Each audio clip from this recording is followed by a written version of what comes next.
Hello दोस्तों, मैं हूं सादिक और आप देख रहे हैं टेक रेस। आज हम इस वीडियो में बात करें कैमरा और उसके अपेचर के बारे में। ये क्या होता है, किस तरीके से काम करता है। अगर आप कोई भी मोबाइल परचेज़ करना चाहते हैं इन फ्यूचर या फिर कोई DSLR, तो आपको इसे प्रायोरिटी देनी है या नहीं, तो इस वीडियो को पूरा एंड तक देखते रहिए। दोस्तों, अगर आप इस चैनल पर नए आए हैं तो प्लीज़ इसे सब्सक्राइब करके बेल आइकन को प्रेस कर लीजिए और इस वीडियो को एक लाइक ज़रूर दीजिए। तो बिना किसी देरी के बढ़ते हैं इस वीडियो में आगे।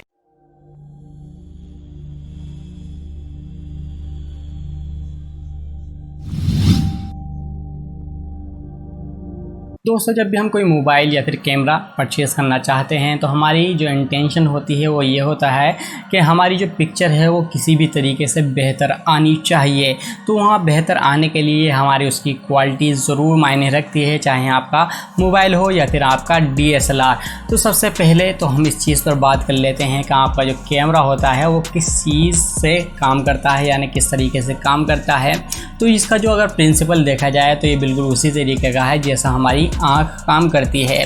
तो ये किस तरीके से पहले बात कर लेते हैं। सबसे पहली चीज़ तो यही है कि कोई सी भी चीज़ जो हमें दिखाई देती है तो वो किस तरीके से दिखती है। सबसे पहला, कोई सी भी लाइट, यानी जो भी सोर्स होता है लाइट का, तो वो कैसा है। या तो आपकी सनलाइट है जो सूरज से रोशनी आती है, या फिर इसके अलावा आप कोई बल्ब या फिर ट्यूबलाइट जलाते हैं तो उससे जो निकलने वाली है, जैसे कि बल्ब या आपकी ट्यूबलाइट होती है, उससे एक रोशनी निकलती है और एक सब्जेक्ट पर पड़ती है और उससे टकराने के बाद वही रोशनी हमारी आँख की रेटिना पर पड़ती है, जिसके थ्रू जो है हमें पिक्चर दिखाई देती है। अगर लाइट का सोर्स ना हो, यानी वहाँ से लाइट ही ना चले कोई भी, तो वो हमें क्या होता है, अंधेरा दिखाई देता है। ठीक इसी तरीके से आपका एक कैमरा है वो भी यही है कि इसके अंदर जो रोशनी जाती है तो वो किसी चीज़ से टकरा कर जाती है, जिससे टकरा कर जाएगी उसी की इमेज जो है आपको अपने कैमरे के अंदर दिखाई देती है। तो जो सारी चीज़ डिपेंड करती है वो करती है आपके लाइट पर, यानी लाइट जिस तरह की होगी उसी तरह का दिखाई देगा आपके कैमरे में। अगर लाइट का जो सोर्स है वो कम है, यानी कम रोशनी आती है तो उससे तो वो आपकी जो फ़ोटो है वो भी क्लियर नहीं आएगी। अगर ज़्यादा आएगी तो वो आपकी पिक्चर बेहतर आएगी। और दूसरी चीज़ डिपेंड करती है उसका अपेचर। अब अपेचर क्या होता है, आपका जो कैमरे का लेंस होता है उसी के ऊपर ये सारी चीज़ होती है। तो अपेचर की जो वैल्यू है वो नंबर में होती है, F के अपॉन में होती है, यानी जो भी चीज़ लिखी जाएगी तो वो F से लिखी जाती है।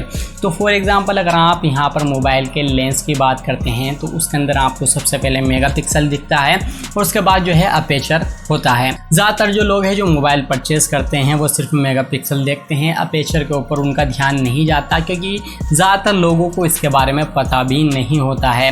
तो अपेचर की जो वैल्यू है वो F से शुरू होती है और उसके बाद जो है आपको अलग अलग तरह के ये वैल्यू दिखाई देती है, जैसे F1.2, F1.4, 2.2। तो इस तरह के आपके लेंस के अपेचर होते हैं। अब ये जितना कम होगा उससे क्या होगा, ये जितना कम होता है उसके आपकी जो शटर होता है, यानी जो आपके कैमरे का लेंस है उसके अंदर ज़्यादा से ज़्यादा रोशनी जाती है। इससे ये होता है कि आप कम रोशनी के अंदर भी ज़्यादा अच्छी फ़ोटो खींच सकते हैं, चाहे आप अपने मोबाइल की बात करें या फिर DSLR की बात करें।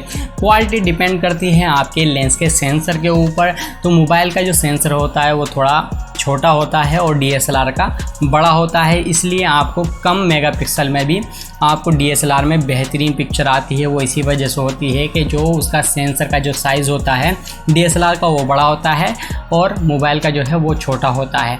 तो मोबाइल में भी वही चीज़ है सेम, आपकी अपेचर की वैल्यू कम होगी, जितनी ज़्यादा उतनी बेहतर पिक्चर आएगी और आप लो लाइट में अपनी जो है पिक्चर वो कैप्चर कर पाएंगे। इसके अलावा एक चीज़ और होती है कि F की वैल्यू जितनी कम होती है आपकी पिक्चर तो बेहतर आती है। इसके अलावा जो आपको बोके के इफेक्ट मिलता है, यानी जो भी आप ब्लर देखते हैं अपने फ़ोटो के अंदर, वो भी इसी चीज़ के ऊपर डिपेंड करता है कि आपकी जो F की वैल्यू होगी वो जितनी कम होगी, ब्लर भी आपको उसी हिसाब से देखने को मिलता है, चाहे आपकी मोबाइल की बात करें या फिर आपकी DSLR की। तो ये सारी चीज़ उसी तरीके से है। और आपने अपने स्कूल के अंदर आपने लेंस के बारे में ज़रूर पढ़ा होगा। जो लेंस होते हैं कनकेव और कन्वेक्स लेंस जो होते हैं कि लाइट की एक बीम जो है उनसे पास होती है, उसके बाद वो थोड़ी तिरछी हो जाती है, ऊपर हो जाती है। वो सारी चीज़ लेंस के ऊपर डिपेंड करती है। लेंस जिस तरह का होगा उसी तरीके से आपकी जो लाइट की बीम है वो पास होती है आपके सेंसर तक, और उसी से आपकी इमेज आती है। अपेचर सारी चीज़ इस चीज़ों पर डिपेंड करता है। आई होप आपको समझ में आ गया होगा कैमरा क्या होता है, अपेचर क्या होता है और ये किस तरीके से काम करता है। आई होप आपको ये वीडियो पसंद आई होगी, और पसंद आई है तो प्लीज़ लाइक कीजिए, अपने दोस्तों के साथ शेयर कीजिए। अगर आप इस चैनल पर नए आए हैं तो प्लीज़ इसे सब्सक्राइब करके बेल आइकन को प्रेस कर लीजिए, और मैं मिलता हूँ आपसे अगली वीडियो में। Thank you.